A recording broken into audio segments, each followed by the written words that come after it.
안녕하십니까, 강승입니다. 이번 시간에는 경기지표, 경기종합지수에 대해서 알아보도록 하겠습니다. 아래 차트는 계속 보셨던 경기 순환 주기입니다. 그래서 앞에서 봤던 Y축, 성장, GDP였죠. 경제 성장률과 그 안에 들어있는 요인들을 그래서 알아보았죠. 그 알아본 이유는 우리는 단기 주기, 장기 주기에서 투자할 때 혹시 피크에 우리가 주식을 매수해서 손실 보면 안 되니까 그걸 알아본 거라고 보시면 됩니다. 그러면 경기 성장률 하나 추이만 보면 우리가 저 꼭지에서 안 몰릴 수 있을까라는 생각이 들죠. 하지만 하나보단 둘이 낫고 그걸 알아보기 위해서는 여러 가지 지표들이 있습니다. 그래서 매월 통계청에서 여러 가지 경기에 민감한 데이터들을 모아서 선행지수, 동행지수, 후행지수를 나눠서 발표하고 있습니다. 그래서 지금 현재 우리가 어느 경제 시점에 있는지, 저 주기에 우리가 어디에 서 있는지, 저 동그라미 큰데 저기 서 있어서 낭떠러지로 떨어지지 않는지, 그 자리가 아닐지라고 판단하는 지표이라고 보시면 될 것 같습니다. 경기종합지수에는 지금 말씀드렸듯이 선행, 동행, 후행지수가 있고요. 소비, 투자,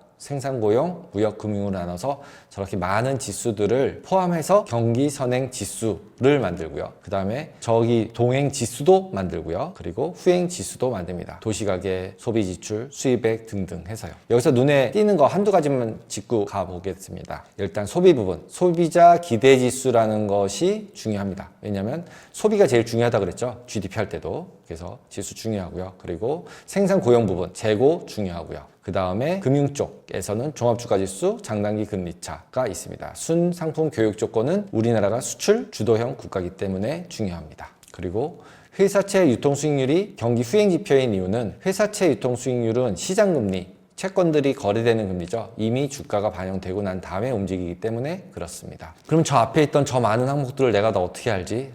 고민스럽습니다. 그러면 그냥 검색 엔진에서 어떤 게 궁금하다 했을 때 쳐보시면은 아래와 같이 정리가 잘 돼서 보실 수 있습니다. 그리고 그것에 대한 정의도 다 찾아보실 수 있습니다. 경기종합지수, 그리고 딱 검색을 해보시면 선행지수, 동행종합지수, 후행종합지수 이렇게 나오고요. 전월 대비가 나오고 숫자가 나옵니다. 전월 대비가 제일 많이 보는 거고요. 근데 저번에도 말씀드렸지만 그 경제 관련된 수치들은 추세가 더 중요합니다. 그래서 꼭 그래프로 그려서 보시기 바랍니다. 그래서 당연히 여기서도 검색을 더 디테일하게 들어가면 저렇게 추세와 각각 월월 있는 자료들이 나오게 됩니다. 그래서 경기 선행지수, 후행지수, 동행지수들을 다 확인해 보시고 그 추세가 올라가고 있는지 내려가고 있는지 확인해 보실 수 있습니다. 그러면 그것들을 모아서 한번 그림을 그려보고 이제 어떻게 활용할 수 있는지 알아보도록 하겠습니다. 경기종합지수, 코스피 200을 같이 그린 자료입니다. 통계청에 들어가면 경기종합지수와 코스피 200의 관계를 한번 알아보도록 하겠습니다. 빨간색이 코스피 200 지수고요.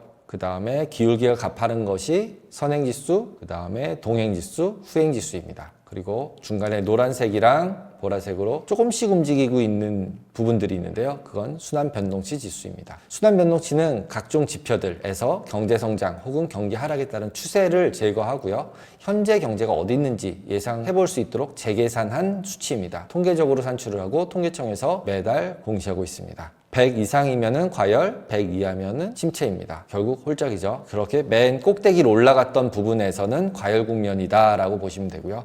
저쪽 코로나 쪽, 오른쪽 아래쪽에 가서 보시면 밑으로 확 내려간 노란색 보이시죠? 그런 경우에는 이게 침체구나라고 보시면 될 것 같습니다.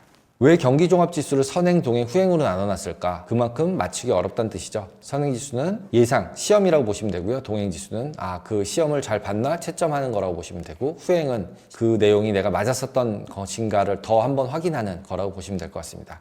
상승 하락보다는 추세적으로 상승인가, 추세적으로 하락인가가 더 중요합니다. 그래서 선행지수로 다음 달의 경기의 변동의 크기, 방향, 국면, 전환점, 특히 전환점이 중요하죠. 속도 등을 예상해보고 지난달에 예상했던 것들이 동행지수로 채점해서 맞춰보고 후행지표로 다시 한번 동행지표가 맞았었는지 확인을 해볼 수 있습니다. 그러면 경기종합지수로 주식 투자에 어떻게 그러면 활용할 수 있을까요? 주식 투자의 기본은 쌀 때 사서 비싸게 파는 것입니다. 경기가 안 좋을 때 사서 경기가 좋을 때 팔아야 수익 가능성이 높습니다. 근데 대부분은 경기가 좋을 때 주식을 자꾸 사게 되죠. 남들이 다 좋다 그러니까. 그래서 그 부분은 항상 인지하고 있어야 될 것 같습니다. 경기동행지수 순환 변동치가 100 아래 구간에서는 꾸준히 주식을 매입해도 됩니다 라고 보통 얘기합니다. 아까 위에는 그 얘기죠. 경기가 안 좋을 때 사라고 하는 얘기를 여기서 쓰고 있는 거죠. 그리고 경기 동행 순환 변동치가 100 이상일 때 과열 국면인데 매도하라고 나오죠. 타이밍을 잡아서 매도하는 겁니다.